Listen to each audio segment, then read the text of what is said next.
We're not afraid to talk about the topics that matter to you or the big topics that always matter. We cover absolutely everything, from the breaking political stories of the day to law and order, what's going on in the channel. We're not afraid to hold people to account. We always make sure we include your views on our show. Indeed, if you're thinking it, you can guarantee that we're saying it. So make sure you join the conversation with us, 10 a.m. until midday, Monday to Thursday, for To The Point on GB News.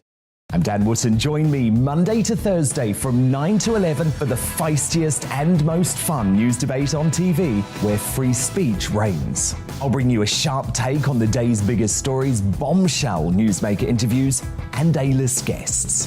And I guarantee you, no spin, no bias, no censorship, and no reason to go to bed. That's Dan Wootton tonight, Monday to Thursdays from 9 on GB News.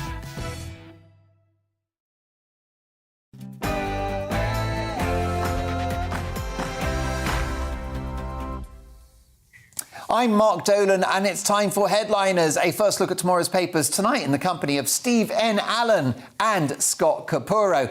Lots of stories, lots of opinions, but first, the headlines with Polly.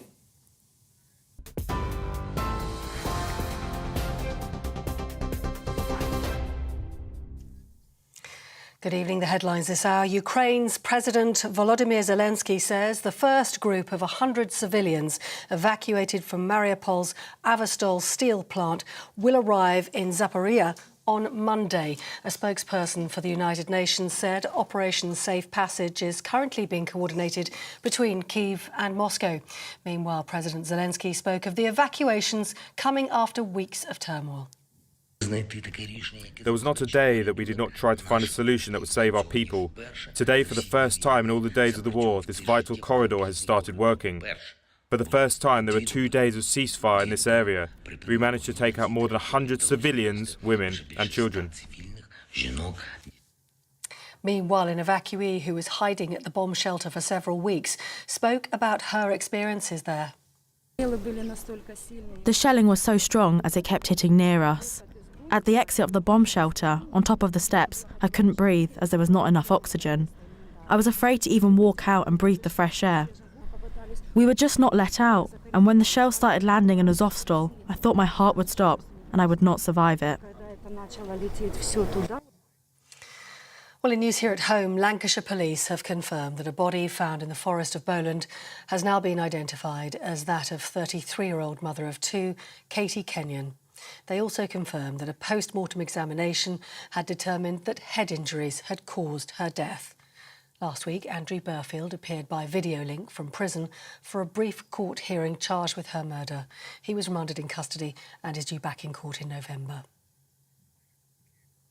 Hundreds of people on board multiple small boats have today been intercepted in the English Channel by the UK authorities. It follows 11 days in which no small boats crossed into UK waters.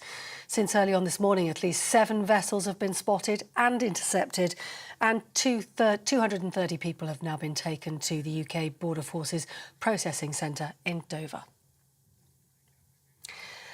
A series of bullying and sexual misconduct allegations involving MPs in Parliament has seen women working in Westminster sharing stories of harassment. Common Speaker Sir Lindsay Hoyle is today calling for radical reform to make the House safer and more inclusive. That comes after the MP Neil Parish resigned after getting caught watching pornography in the Commons. And 3 new photographs have been released to mark Princess Charlotte's 7th birthday. The young royal is seen with her arms around the family pet, the Cocker Spaniel Orla, in one photograph taken by the Duchess of Cambridge. Princess Charlotte was snapped by her mum among the bluebells while in Norfolk this weekend, enjoying the great outdoors. Happy birthday, Charlotte. On TV, online and on your radio via DAB+, you're with GB News. And now it's time for Headliners.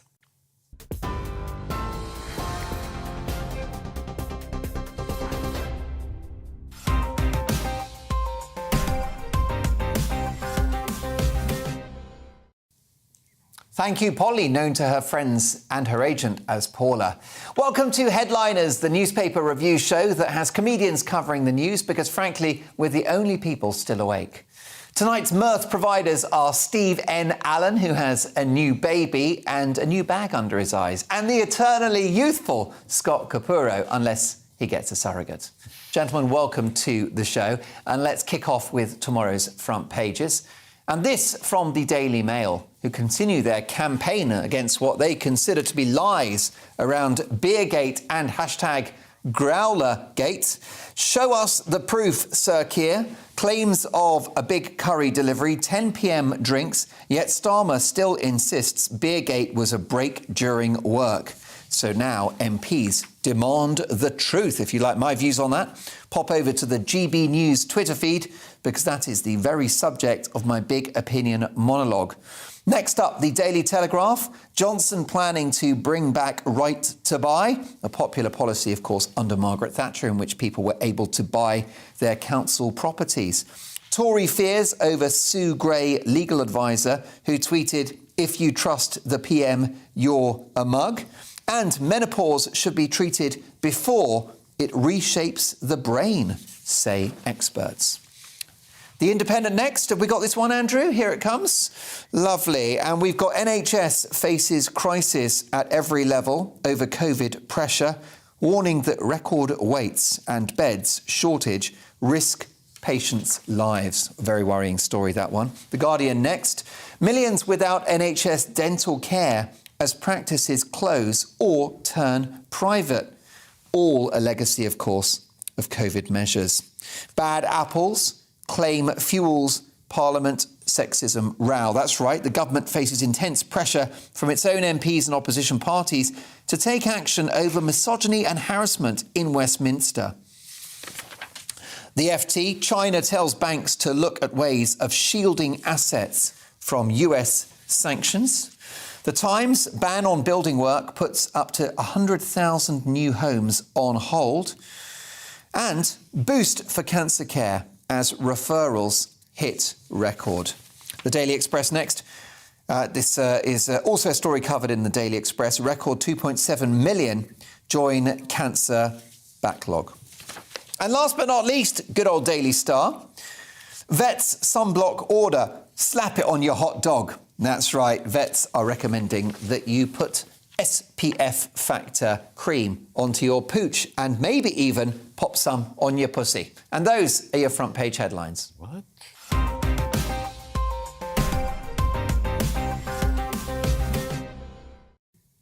I had to. I just had to. Let's talk about Boris Johnson with a particularly Thatcherite, I should say, idea of bringing back right to buy. Who's doing this one?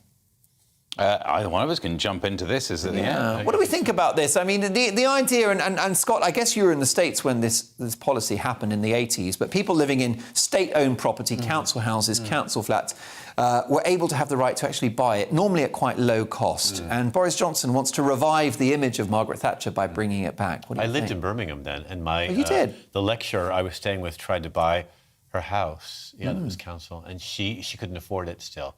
She was a lecturer at university level, so she couldn't afford it. But I hope now people are, I guess, I read an article recently when I saw this in the paper about people who own. Are they happier than people who rent? And they aren't, really. No. At the end of their lives. Well, I've always thought that actually all you're really doing, Steve and Alan, is that you're either renting from the state or you're renting from a mortgage company that owns the debt on the building. But eventually you pay off the mortgage. If you rent, you're renting forever. There is research that says if you own a property, you're more likely to vote Conservative. So this turns that theory on its head. It's not that, it's better for the people if we give them the chance to own. It's better for the Tory party if they make people homeowners. Because then maybe it's because, and I'm not saying this is a bad thing, maybe you are actually more invested in your area, so you have slightly more conservative values, or maybe they just think, what's a great way to get more votes? It does make the north-south divide worse, though. I do have to say that, as a northerner. Anyone who from Mansfield who bought a council house, good luck to you, but people in parts of Essex, well, you're a millionaire off the back of it. Have you managed to look that into it? It's true. Yeah, I think the answer is let's have more houses for everyone. And apartments. That's the biggest problem, is the property drought, isn't it? I live near a lot of council housing, and they tell me that's why my house is not going up in price quickly enough. So maybe they could sell them all. I'd make some money. Now you're talking. Let's enrich the brilliant Scott Kapuru. Let's have a look at the Telegraph, where the Tories are trying to solve their recent and not so recent problems with women by getting more of them, Steve. Yeah, this is more fallout from the political scandal that should be called Tractorgate, but can't be because that's just a gate.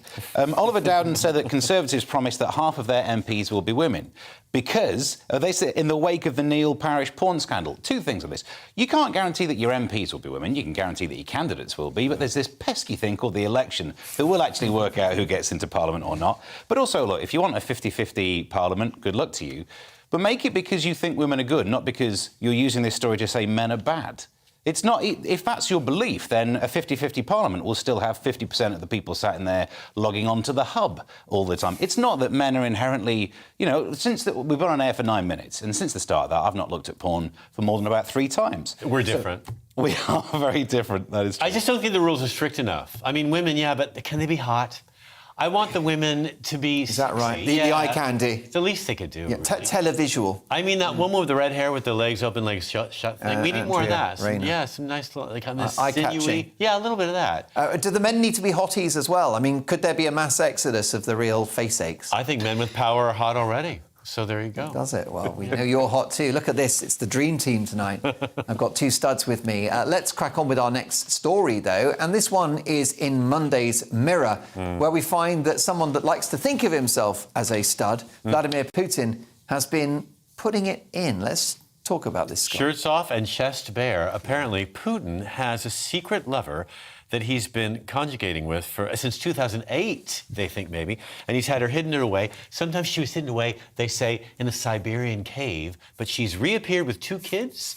One she had in Moscow, one she had in St. Petersburg. She says they're his. She says she would never have an affair on him, you know, because it's too dangerous for her. And he said he's loyal to his wife, and especially right now, they're at war. And by the way, that's her best side. She's usually covered in flowers. That's her traditional thing, is flowers. Is she trying to put Boris Johnson off? Do you think so? She bends over backwards to make Putin featuring happy. a rose there. But anyway, yes. So she's a very straightforward woman, apparently, they say. She doesn't show with bodyguards, which is very straightforward. Very, open. Very, she's aggressive because she's an athlete, but she's an outdoors woman, and she's very well respected in Russia, quite famous. Yeah. And she was a really great competitor until 2001, when they found out she was drugging herself, and she lost all her medals. How unusual for a Russian athlete. Outrageous, right? I mean, this guy is an enigma wrapped in a riddle, isn't he? He's an inscrutable character, and that's why we have so much trouble, don't we, Steve, trying to identify what's going to happen in this conflict in Ukraine, because we can't see inside this strange man's head. I mean, I agree with that second part of it. We don't know what will be happening in Ukraine and that part of his brain, but how inscrutable is it for old man with power has younger lover? No, that's we'll file that under before. No-brainer. Yeah. She's 38 and he's 70. Her name's Elena. And she... Wait, is Putin 70 already? He is 70. He looks pretty good for that, doesn't he? He looks great. Fantastic. There's a lot of push-ups on the ice. But I think she has said, too, that she's never been in love with anyone else, that he's both her caretaker and her main squeeze. How reassuring. I think it's kind of a sweet story, actually, because his wife looks like a radiator. So he's got to go somewhere, seriously. Yeah, he's got to hang his towel on something, hasn't he? Exactly. How about this now, Steve? The Express has a story that being in the Russian army could be even more dangerous than we thought. Yeah. So morale's low with Russian soldiers in Ukraine, and there's a report from an intercepted phone call from a Russian officer to his wife. The quote says, the officer said, "My soldiers don't want to fight. I even shoot them, but it's no use." Now, I hope that's a grammatical error, because if not, I can tell you what's happened. I'm not a motivational expert, but if you shot them, that's probably what I think he shoots in their direction, right, just to scare them? Yeah, so there might be an at. We're missing a... I do that with my production team, actually. Yeah, it's a translation. Doesn't that work? Yeah. But again, kind of doing the Ukrainian soldiers' jobs for them. But in the call, the officer complains about the standard of the new recruits as well. He said, and they've written it as F*G, loads of them are cowards, alarmists, the problems are with them. I've sat there trying to work out what that word could be. It's like rude wordle, and I still don't know. I think I've got it. Really? Yeah, I think so. Yeah. Yeah. And then you might want to just internalise that. Yeah, I think I've got it. Yeah, I've got it. Yeah. Okay. It's a bad one. Is it? It's a real bad one. But we are counting, aren't we, on the Russian troops to be dispirited and not engaged with this conflict? We hear this, and in fact, I think this might be a story that's meant to get to soften the West toward the battle a little bit, because the truth is that the soldiers that are there are head counters. A lot of them are mercenaries, and they're from other countries, not Russia. The Russian troops themselves, yes, their morale is low, but the other ones aren't. And they're the ones who are shooting people randomly on the way outside of Kiev. They're the ones who are setting women on fire after they've raped them. And they're not conventional soldiers. They're more like they're hired... head counters. They're getting their money based on how many they kill, how many they rape, apparently. So I think it's an incredibly brutal battle. And I think the Russian soldiers are seeing the way their own team are performing. Yeah, for sure, completely. Well, let's hope that morale continues to spiral downwards. Sticking with Russia for one more story, where The Independent writes how Russia is committing even further crimes against humanity, and talking about targeting celebrities' Twitter accounts, Scott. They are. They're trolling Twitter accounts, even Boris Johnson's, and they're releasing statements based on those accounts that seem in support of the battle in the Ukraine on the Russian side. They're amplifying genuine messages by legitimate social media users that happen to be consistent with the Kremlin's message, but amplifying it, making it sound like it's even much more supportive. So it's a group out of St. Petersburg, I think. The Arsenal machine building factory there is where they're housed. And they're using theories that QAnon conspiracy theorists, specialists use in support of Trump. And one of the guys who's the head of this, named, I'm going to get this wrong, Prigozhin, is the founder of the Internet Research Agency, and he's accused of using internet trolling to interfere with the election campaign that brought Trump to power in 2016. Yeah. The plot thickens. It's weird how these people all know each other. Well, it's very odd, isn't it? It's a strange circle of acquaintances. World. A little trolls. A little bit trolly. And, of course, this is the point that a big aspect of modern conflict is digital, Steve. I'm surprised we need special units of trolls, though. The internet just seems to already be self-perpetuating. You mention anything to do with Putin, there will be someone who does some lovely whataboutery and finds some other story that manages to back him up. And I don't think... I know I am not high-profile enough to be the focus of any official trolls. So there's enough natural trolling out there. And you're right, this is the new battlefield. And in some ways, as much as we can decry it, I'd rather it be that way. I'd rather people have stupid, pointless spats online than actual wars. So, yeah, let people get stuck into their stupid Twitter. It is strange, though, isn't it? Because I think people are concerned with the amount of information that goes out that it may end up endangering someone. We're doing a story about that quite soon, actually. Yeah. And, you know, I don't follow TikTok and all that stuff, but a lot of people are obsessive about it and watch it almost 24 hours a day. And I wonder what's happening in people's brains about all this, you know, and what they're able to follow, what's actually consistent information. Well, yeah, because of these partisan algorithms, there are many that think that our psychology is literally being hacked. You know, that it's like a virus in the head. Misinformation, fake news. Well, my husband and I were just talking about, I mean, he's concerned about his nieces in Brazil, and I asked him, what do their parents do about them online all day? He's like, they can only keep an eye on them for so long, you know. I mean, they limit their time and what they can watch, but there's hours when kids' brains just being turned into mush, you know. I'm not worried so much about us, because we're long gone, but what about the little ones? Yeah, it is a real concern, definitely. Well, moving on now to Monday's Daily Mail, and taking us into the break. You might want to rethink that staycation, Steve. The Daily Mail one, which one have I managed to miss here? Well, yeah. Did you get this story? Yeah, the RMT. Oh, this one, yes. Yeah. Oh, now this does not seem like it's Daily Mail. So let's play my favourite game of let's read all of it and then find the last paragraph that proves that it is not necessarily what's happening. So there's the threat that the RMT is planning Extinction Rebellion-style strikes. Why? Why on earth would the RMT... What if you're a train driver? Don't glue yourself to a train. You got the keys. It would be a waste of glue, if anything else.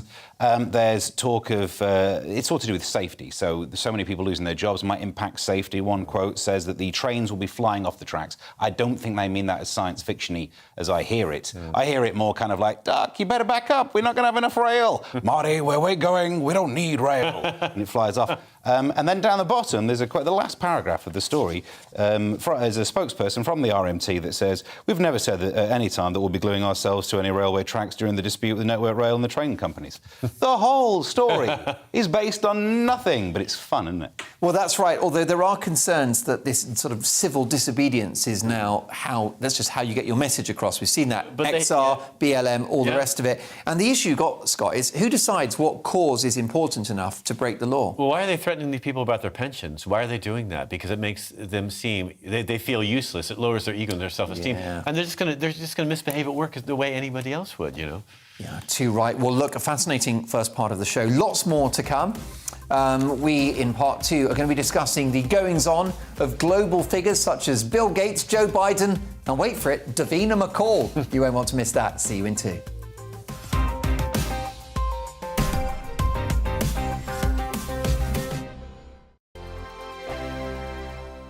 Hello, I'm Michelle Jubilee, and you can join me every weekday 6 till 7 on Jubes & Kerr. Me and my panel will get stuck right into the day's events, and I can tell you, in fact, I can warn you, expect some robust debates, some strong opinions and perspectives from both sides of the fence. It's about you at home as well. I love to read out all of your comments, or at least as many as I can. So join me, Michelle Jubilee, Monday to Friday, 6 till 7 on Jubes & Kerr. On radio, they call it the drive time slot, 4 p.m. until 6 p.m. as listeners head home. It's that part of the schedule when the dust of the day's events begin to clarify, and we try to make sense of it for you. Brazier is drive time for radio and TV. It's fast, it's punchy, it's opinionated, there's a Brazier angle and a little bit of levity. That's the question. That's two questions, actually. That's Brazier, Monday to Thursday, 4 till 6 on GB News. Hello, I'm Patrick Christie's. And I'm Mercy Moroki. Make sure that you join us Monday to Thursday, 10 a.m. until midday, right here on GB News for To The Point.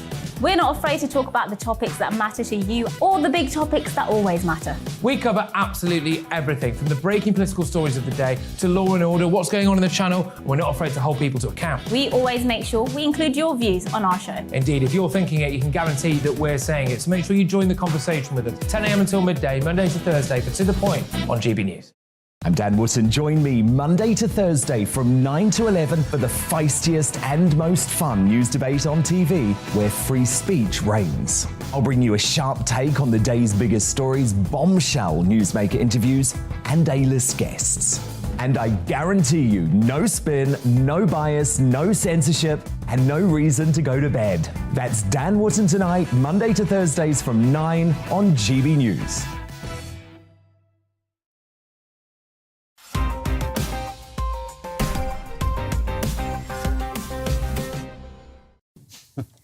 Welcome back to Headliners with me, Mark Dolan. A first look at tomorrow's papers in the company of two top comedians tonight. A pair of heroes of mine, Scott Capurro and Steve N. Allen. And let's get straight to it with Monday's Guardian having a story that some of those who cleaned out their spare rooms can go back to using it to dump their washing in. Scott. Yes, well, Ukrainian families and UK families are leaving this scheme to get housing for Ukrainians because the visas are taking so long for the Ukrainian families to obtain. And in fact, what's actually happening in some cases is a family of 5, say, is getting 4 visas, and maybe the middle child, the 4-year-old, they neglected to send one of them. So that entire family cannot make the trip. And there's different groups like Home Valley Homes in West Yorkshire has said that out of 160 applicants to the scheme, a quarter, 40, had pulled out because of delays in trying to obtain a visa. So some of these people are going to places like, Hungary or wherever they need to go, otherwise escaping. Or there's one Muslim Ukrainian family that's now in Baghdad feeling stranded. They were meant to get into the UK, and now they don't know what's going to happen. Yeah. And the UK is the only country in Europe that's expecting visas for these people. Every other country's waived the visa necessity. Yeah. So countries, especially places like Moldova, are taking loads per capita, much more than the UK has managed to get in. Yeah. The visa thing is very complicated. It feels like a scandal waiting to happen at the Home Office, if it hasn't already, Steve. Yeah, I mean, early doors, people were saying maybe this has been designed to fail. It's been set up so you look like you can claim you're doing goodness, but no actual good happens. And I was not that cynical. I thought, no, really? And then we heard that people were turning up in Calais and being told, short walk over to Poland, off you go. And I thought, no, surely this couldn't be deliberate. And then this, where they can now list a number of visas given out. Yeah. Of course they could, because they're giving out half a family's worth. So none of them are being not none, but that family won't act upon them because not every member's got it. So the politicians say, look how many visas. It's not our fault that they didn't turn up. Yes. Yeah. I'm starting to believe the conspiracy, I think. Well, yes, some families are saying they gave us one less because they knew we wouldn't be able to travel without our child. And it's resulting in a lot of human trafficking and stuff going on because people are so desperate they don't know what to do. And not great for Britain's global image, I would suggest. No. Not great at all. OK, well, let's move on now. Scott, you are a wonderful American hero. What do you think of your countrymen's warnings as reported in tomorrow's Mail? Oh, Bill Gates. She's a mess. She needs to really, really pull back. We're doing really well with the COVID. It's going fine. And he says that we're close to another a dismal winter. It's all going to come back. It's going to be worse this time. There's a 5% chance, he says, that things might get worse before they get better. But, there's also a 5 to 10% chance that you might die of pneumonia in the winter. I've had pneumonia and almost killed me, and I recovered, thanks God to the NHS. So I think what we should be doing is supporting the NHS, funding them a bit more, making sure they're prepared for the winter deluge if it happens. Correct. And then fingers crossed. Yeah, for sure. I mean, Steve, I'm baffled by this announcement, really, because to me it's just Project Fear, more of the same. Maybe. I don't know. There's a part of me that thinks Bill Gates suddenly speaking about abilities to fight viruses. Have you seen Windows Defender? Come on, absolute waste of time. So I'm surprised. But although the flip side of that, just to argue back, people who think that somehow he's putting microchips in people to control... If Bill Gates could control us, we'd all be using the Edge browser. And they try every time there's an update and no one is using it. So I don't know. I think the thing is, by the time you get to be a billionaire who does good things, he's, redesigning that toilet. And but he's living in a different world. So the thing is, if we listened to every weird pronouncement from everyone, we'd suddenly think, oh, what's going on? It's just because he's who he is. He's a billionaire. And then we listen and go, that was a bit odd.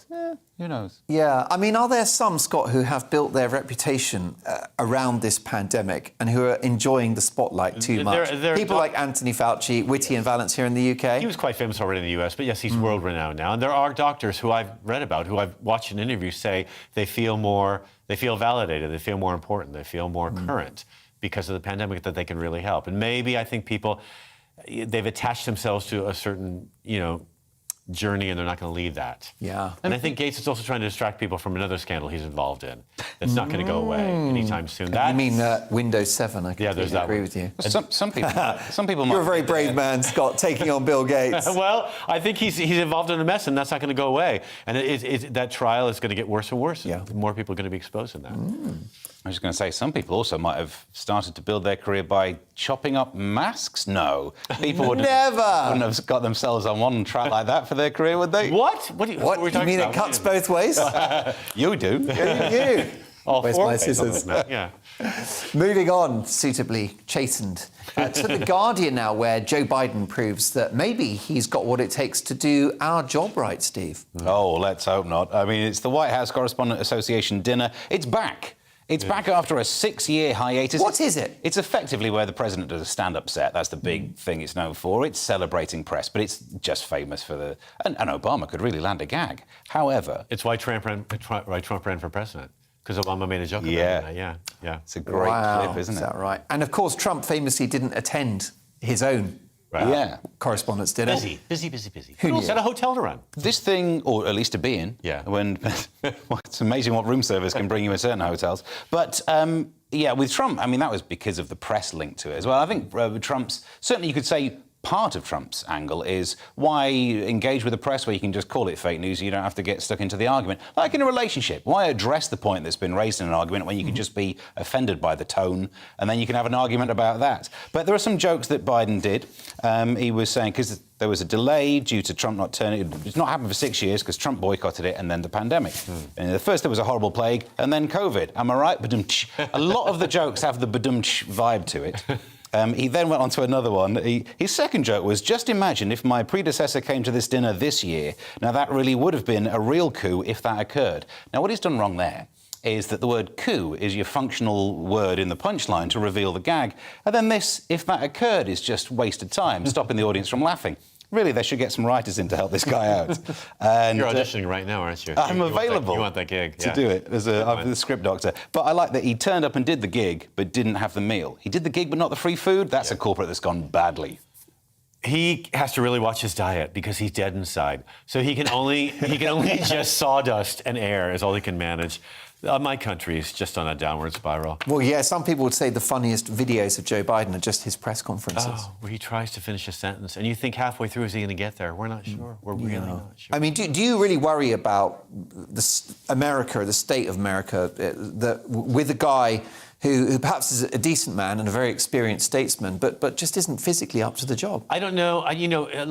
Yes. Does it matter? A lot of statesmen are his age. To be honest, a lot of senators are quite old. But I do worry that he's the most progressive we could come up with. That the best we could do in reaction to the worst president of all time was that. Like, that's have we got anyone under the age of 80 who can run the country? Anyone who could run for re-election? He's already claimed he's going to run again. He can barely stumble again. Maybe he can crawl to the podium, but run? I just think we need someone who represents the country a bit more. It's a very progressive, locally, politically progressive country that's been moving to the left for the last 40 years. Was Trump really the worst president of all time? He's been in every poll that's been taken that isn't polling Republican. The least popular? Yes. But the worst? No, I think he's the funniest. I kind of miss him. I do. I miss his bidding bang every day. Yeah, I mean, he's like a stand-up comedian in some ways, isn't That's why he's famous, because he was a comedian on television, basically. Yeah. Do you think he comes back in 2024? He's running again. You think it'll happen? Campaign already. Yeah, by subtly hinting that he said people are going to be very happy in a recent interview. Not everyone. Yeah. Not Steve Van Allen. Yeah. Not Scott Capurro. No, I agree, though. I mean, it's not my country. I don't care who's in charge of it, and I do enjoy writing the jokes. So, I might vote for him because I want to be in a winning team for a change. Too right.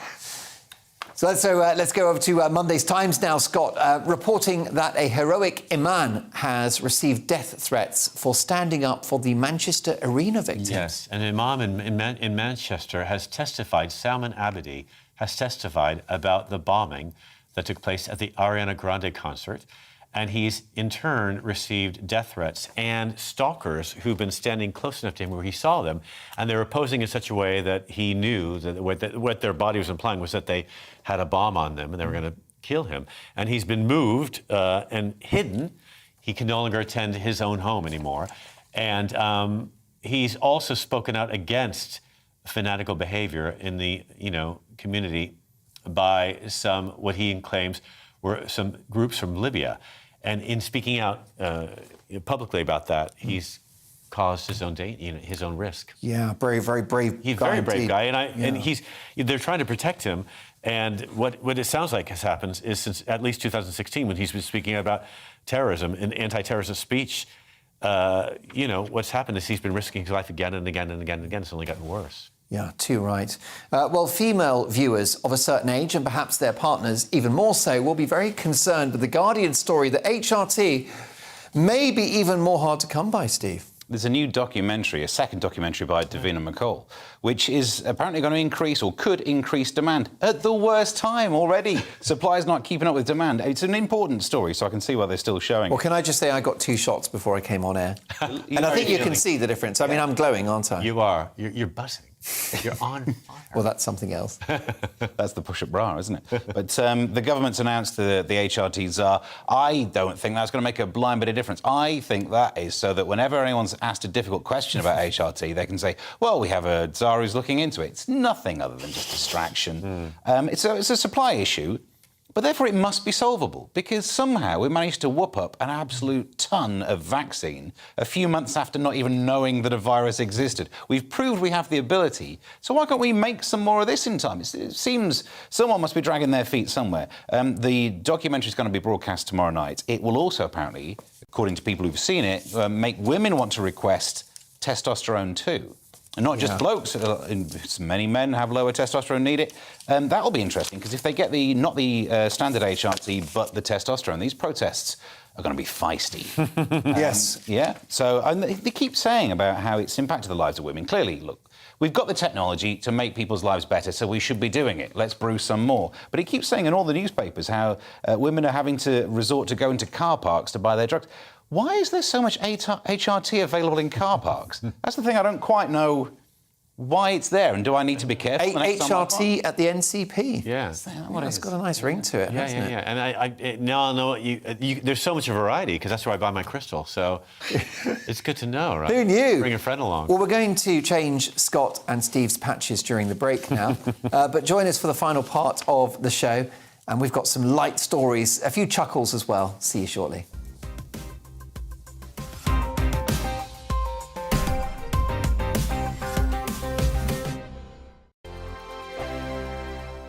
Hello, I'm Michelle Jubilee, and you can join me every weekday 6 till 7 on Jubes and Kerr. Me and my panel will get stuck right into the day's events, And I can tell you, in fact, I can warn you, expect some robust debate, some strong opinions and perspectives from both sides of the fence. It's about you at home as well. I love to read out all of your comments, or at least as many as I can. So join me, Michelle Jubilee, Monday to Friday, 6 till 7 on Jubes & Co. On radio, they call it the drive time slot, 4 p.m. until 6 p.m. as listeners head home. It's that part of the schedule when the dust of the day's events begin to clarify, and we try to make sense of it for you. Brazier is drive time for radio and TV. It's fast, it's punchy, it's opinionated, there's a Brazier angle and a little bit of levity. That's the question. That's two questions, actually. That's Brazier, Monday to Thursday, 4 till 6 on GB News. Hello, I'm Patrick Christie's. And I'm Mercy Moroki. Make sure that you join us Monday to Thursday, 10 a.m. until midday, right here on GB News for To The Point.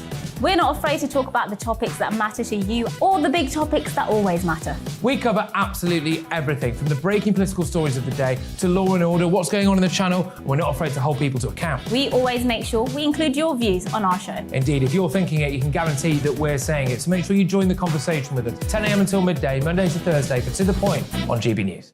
I'm Dan Wootton. Join me Monday to Thursday from 9 to 11 for the feistiest and most fun news debate on TV, where free speech reigns. I'll bring you a sharp take on the day's biggest stories, bombshell newsmaker interviews, and A-list guests.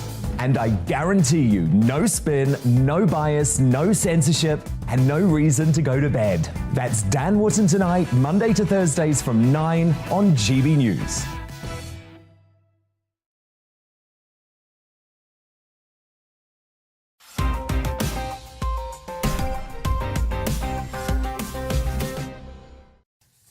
I'm Mark Dolan. Welcome back to Headliners, a first look at tomorrow's papers tonight in the company of the brilliant comedians Scott Capurro and Steve N. Allen. Thought you just got to leave it there. Yeah, what they've decided to do is just stay on me for the next 20 minutes. And I don't blame you. I'm the eye candy of this show. We've got lots of really interesting stories, by the way, to get through. And we are, of course, here on Headliners every night, bringing you tomorrow's front pages.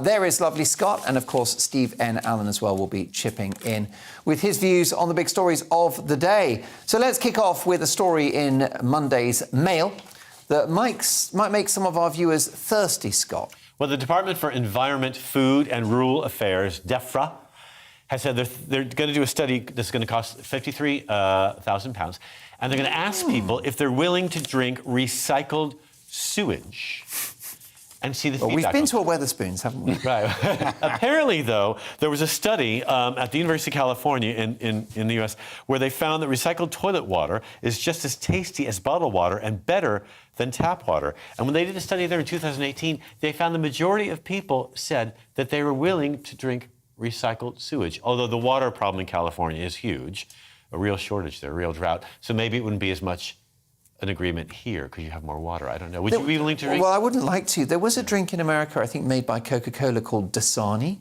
You familiar with that brand? I am, yeah. And they had a really unsuccessful launch here, and it's filtered water. So it's not spring water, but it's filtered water. Right. There was some discussion about the process by which it's filtered, and it sounded a bit yucky. And it was a really, really unsuccessful launch, and they removed the product from sale. Right. But what happened to, like, natural water? Do you know what I mean? Why does everything have to be so chemically treated and purified? All our tap water, it's filled with things like animal feces and coal, all sorts of things. Tap water can be really bad for you, actually. So really, maybe this is better. Coal. There's coal in there. There's coal in there. We've got an energy crisis, Scott. I know. It's difficult to burn it, what with it being in water, though.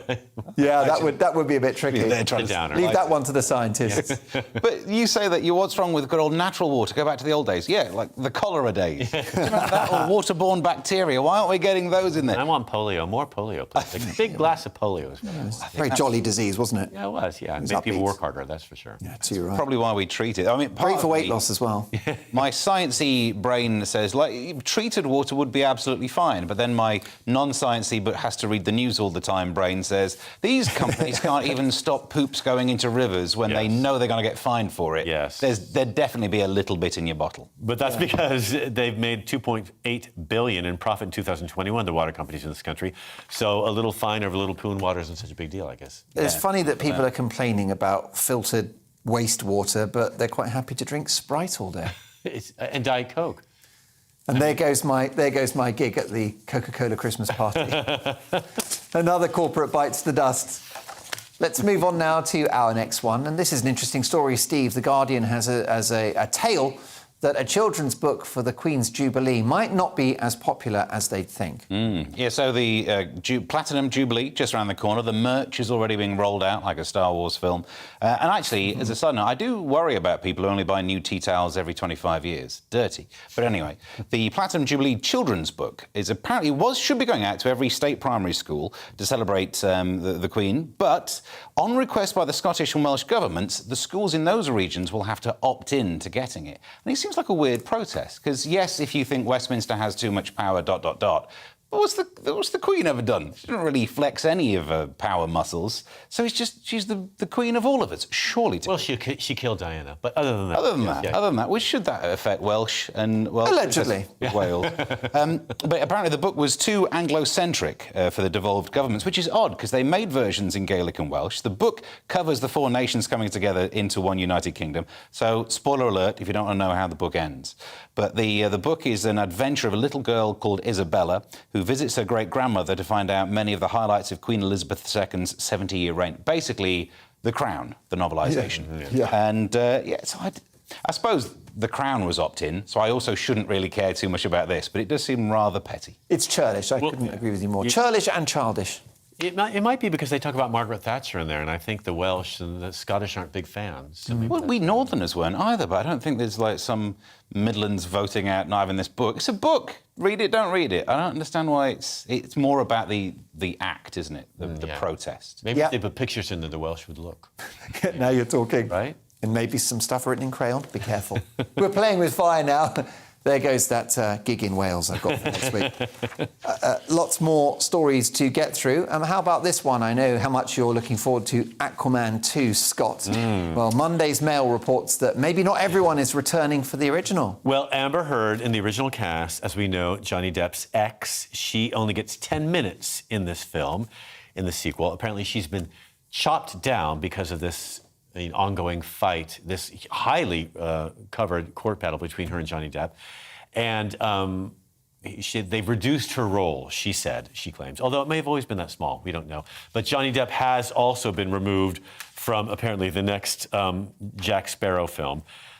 Disney has said they just can't work with him anymore because of what's been discussed, the abuse that's been discussed. Although, is it my imagination, or has Depp come out of this latest trial quite well? I think he looks all right, especially because, the things that she said, that she keeps claiming that this trial it's all garbage, but it's really the stuff he's revealed about her is quite disturbing. Just that she, released her bowels in his bedside, right? Right. Also, she claimed that she had to cover up bruises from domestic violence, and she mentioned a brand that she used, and the brand then answered back and said, "Well, no, we didn't make that product at that lying point." About that. So people are bit of a Meghan Markle moment. Yeah, they're a bit concerned that she's making amnesia. That she's making things up. But I think also what happens too in these sorts of cases is people just start telling you what to say. They've got a lot of people around them editing what they're reporting. American public opinion seems to be swinging quite significantly towards Depp, doesn't it? This woman, by the way, it could be that she's a victim of domestic violence, and that's absolutely reprehensible. But certainly the court of public opinion seems to be against her in the States. Well, he's so popular, But it's strange. Do you think he's aging well, by the way? I think he looks good. Is he still getting it done? He's got a good head of hair, hasn't he? Yeah, I don't think he's had any work done. We looked him over, my husband and I, really closely. We did a real gay gaze on him. We didn't I didn't see any lift marks, nothing. You're gay? Yeah, well, on that only 10%, but that 10%. Yeah, so we didn't see anything, nothing.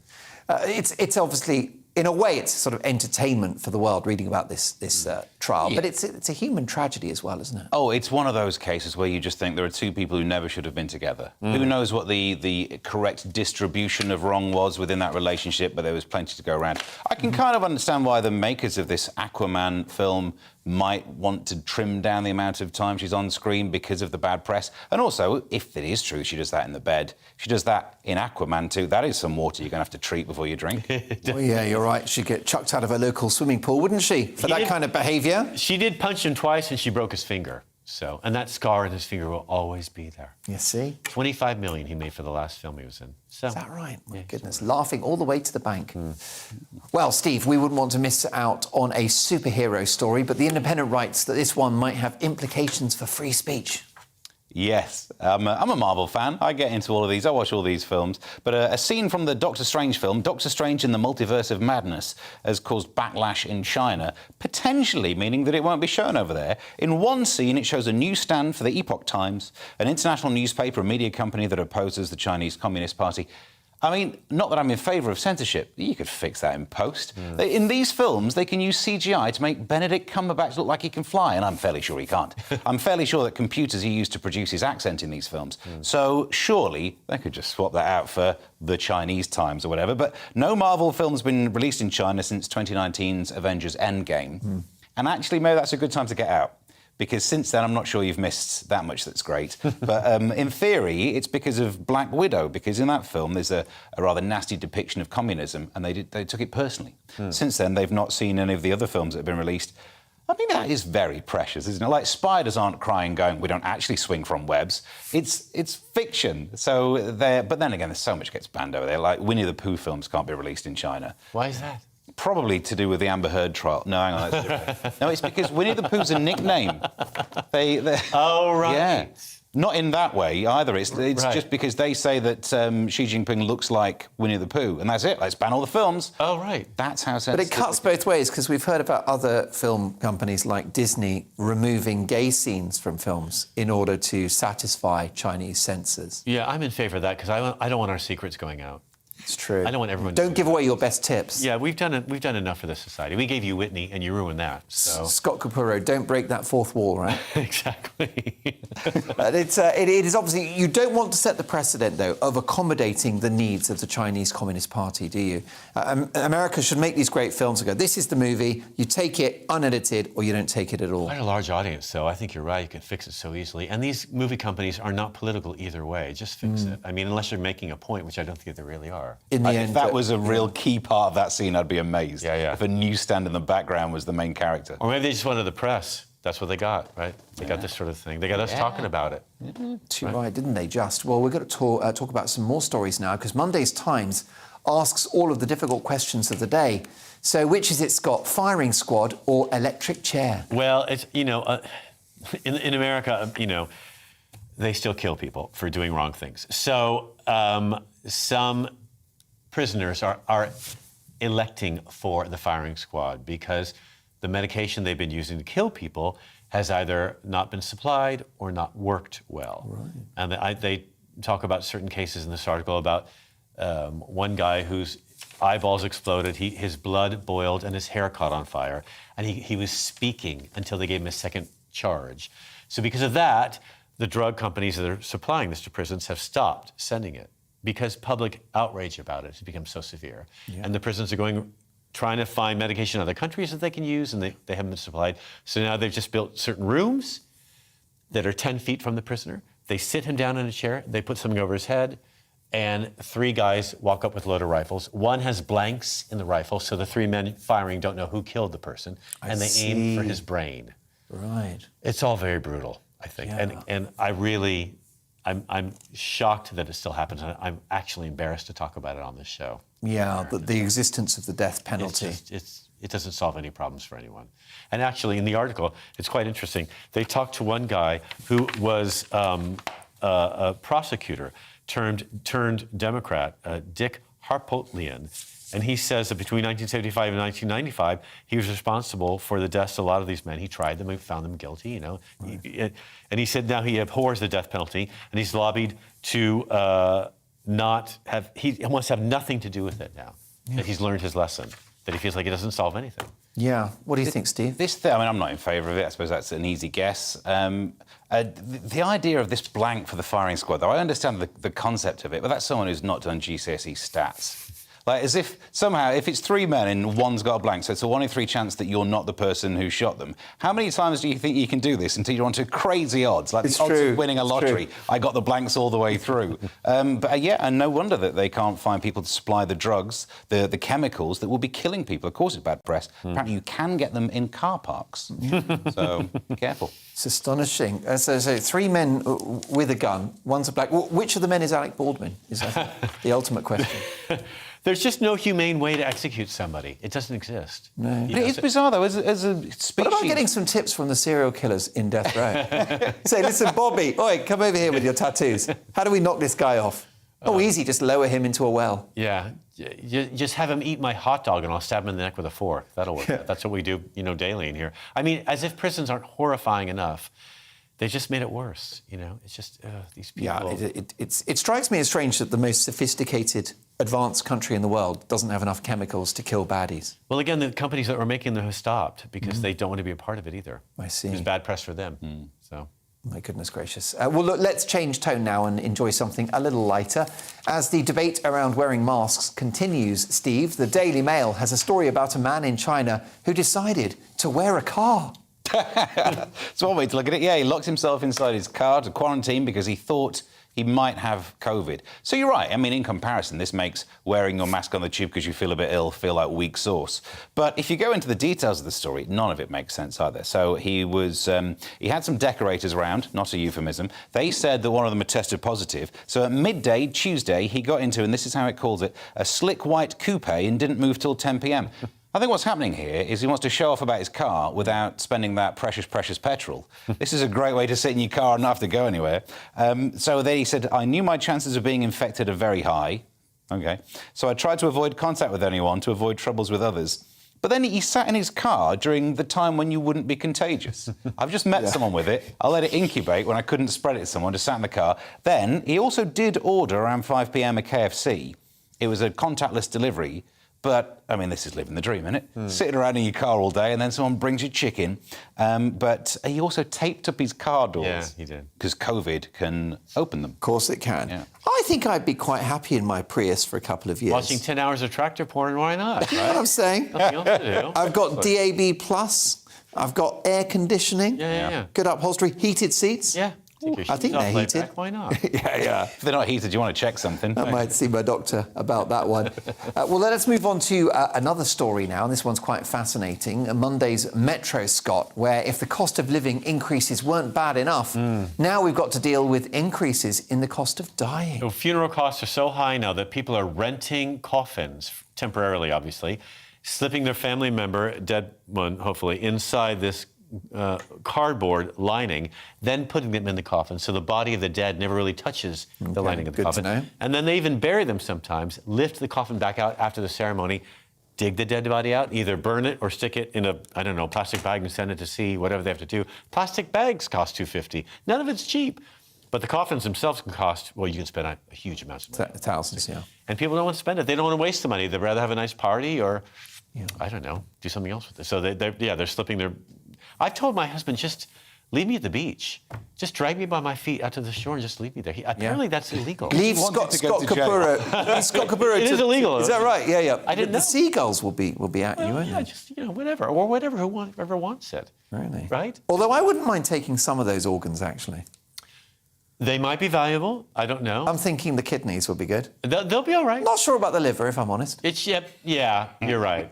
There's been a lot of things that have gone through there. But the lungs might be okay, too. You can have those. We'll take those. We'll take a deep breath. The eyeballs. When we think about that one. It's a bit of a grim story, that one, isn't it? It is grim, but I totally agree with it. Maybe we should talk about these issues more because, my backstory, I lost both parents in the pandemic. And before that, I lost a sister 2 years before that all kicked off. So there's been a lot of, the Allen families, a lot of funerals to go through.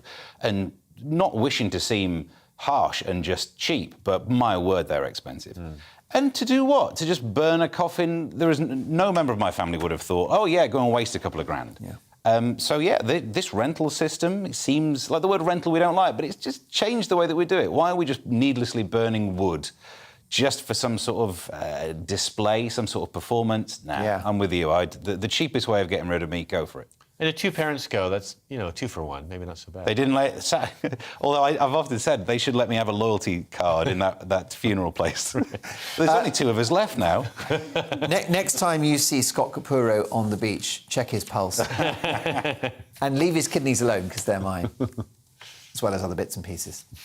Business and pleasure mixing here, Steve, where the Times has a story that would put Elliot Ness to shame. Yes. To the West Midlands. That's where intrigue begins. A tax-dodging restaurant owner was caught after undercover tax inspectors ate curries in his restaurant. OK. Now, firstly, it's good to know that this can happen. They popped in and they were suspicious about the way that things were being recorded. They ordered different meals. It's nice to know that HMRC use these tactics, because if you've got a restaurant, if you can look a bit dodgy but not be dodgy, you will benefit from increased custom, as they keep sending in these undercover guys to try and catch you out. But what they paid for some of the meals in cash and then looked at the records and they weren't in cash. It was just card ones going through that day. And good. Like, people who dodge these things, the cash-in-hand types, we should be more upset than we are. We all kind of laugh and go, oh, you get away with it if you would. Yeah, but it means I have to pay all the flipping tax on all my money. Correct. So why shouldn't they have to do it? Except comedians who take cash for gigs, let's face it. What? What? I never get a cash gig. Is it just me, but those cash gigs have dried up somewhat? They have, but sometimes if you ask and the club owner is corrupt enough, they'll give you cash. Oh, that's good to know. I mean, gig in the West Midlands is a restaurant that I better sort you out. Well, listen, I don't have any skin in that game because I'm being paid in unleaded petrol tonight. Right. Yeah. Such is the nature of the energy crisis. It's the world's most valuable currency now, isn't Apparently it? so. Diesel. The flip side of this story, though, is that people who work for HMRC are going and having free meals paid for by us taxpayers. So unless they are cropping up on their benefits in kind part of a self-assessment form, they should be sent down too. To your right, I knew a landlord that lost his licence because he was buying cheap supermarket vodka and decanting it into a bottle of Smirnoff. And he'd been getting away with this for years and saving a fortune. Someone came in from, the local authority, took a sample in a test tube, had it checked at the lab, and was like, this is Sainsbury's finest. This is not Smirnoff. When I was a waiter in LA, that went on in restaurants for years and years. Really? Yeah, I mean, you buy a drink out, just buy the well booze, because that's all you're getting. You're only getting the well. No matter what you drink. It's enough to sober you up, isn't it? Let's end on a really good news story, and finally to the Sun, literally, which brings us the news that some of us have been waiting for more than 3 decades. Scott, let's talk about Scott. Well, Neighbours stars Kylie Minogue, who's childless, as we know, and Jason Donovan, who has too many kids, is set to return after the soap's cancellation. We all know that Neighbours has been cancelled. And the producers were determined to get Kylie and Jason back on the show. They were on together for 2.5 years, you may remember. And it culminated in that wedding. They got more views than I think, anything. And like a royal wedding, almost. Pretty much, yeah. And they're going to be back for the final few episodes. And they've been consulting with Guy Pearce. They hope to get him back. And Ian Smith, who's 83, they have to get back as Harold Smith. I think that was Harold Bishop. Harold Bishop. So, yeah, they're getting all the oldies. What's happening with Bouncer? Are they still negotiating his contract? Apparently, he's in rehab at the moment. He's feeling too rough to appear on the show. Aren't we all in rehab at some point? Well, tell me about it. Seriously. You see what he did there is rough was the key word in the punchline, and it should have been kept at the end. Yeah. I know. There you go. We're back in Comedy 101, isn't it? Look, it was a classic series. It's sad to see the end of it. But good on Kylie for doing this, because she certainly doesn't need the money. And she's not doing anything else, so why not, right? Who knew? Yeah. She's still got it. She's 53. Ridiculous. I'm friends with her sister. 53 and 5'3". Are you really friends with Danny? I am. She used to come see me do stand-up all the time. She always brought very attractive men with her. She's loved. So she's your favourite Minogue? If I had a favourite, that would be it. Well, you're my favourite Capurro. You're so sweet. Steve, I prefer your sister. Many thanks to my amazing panel, Scott Capurro and Steve N. Allen. Headliners is back tomorrow at 11 and Dan's back at 9. See you on Friday.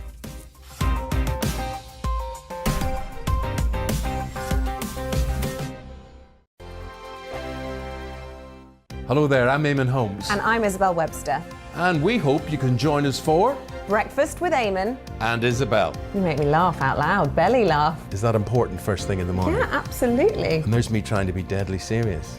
News is a serious business. Yeah, I have to rein you in sometimes. Well, it doesn't stop us laughing at it. It doesn't stop us having an opinion on what's going on. Yeah. And it certainly will not stop us reflecting what you think. Weekdays from 6 to 9:30 on GB News. My name's Tom Harwood, and every weekday we bring you The Briefing live from 9:30 a.m. The stories, analysis and live debate that you need to hear. Quite right, Tom, of course. Was this something that had been considered at all? Difficult to answer. Gas-guzzling helicopters circling. Noise is being made here. Joe Biden walking out.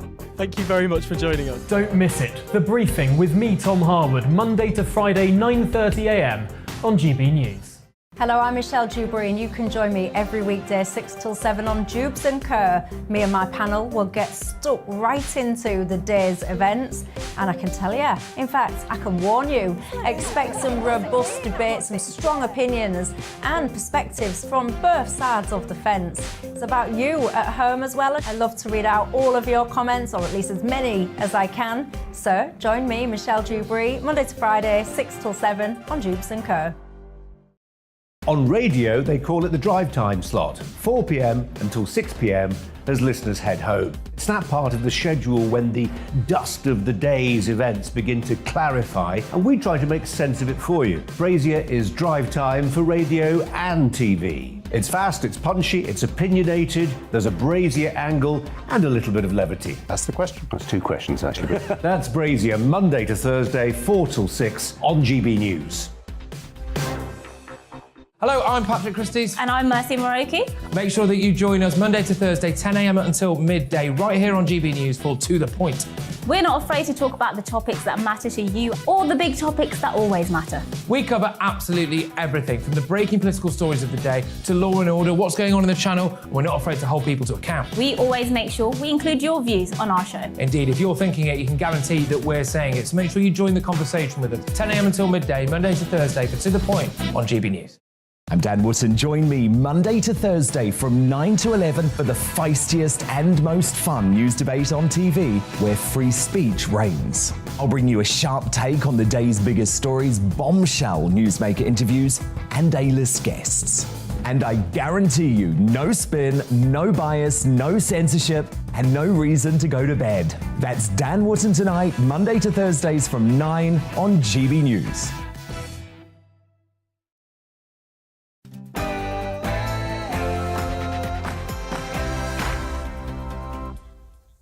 Twitter is accused of censoring feminist accounts. The Tories pledge to achieve 50-50 sex quotas in Parliament.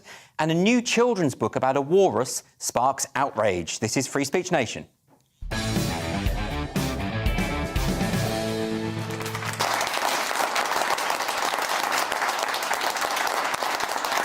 Welcome to the show. The philosopher Arthur Schopenhauer once wrote that there is no absurdity so palpable but that it may be firmly planted in the human head if you only begin to inculcate it before the age of 5. And he was right. And this explains why the genre of woke children's literature is thriving. It all started harmlessly enough with the book Goodnight Stories for Rebel Girls. This was a hugely popular book which offers a number of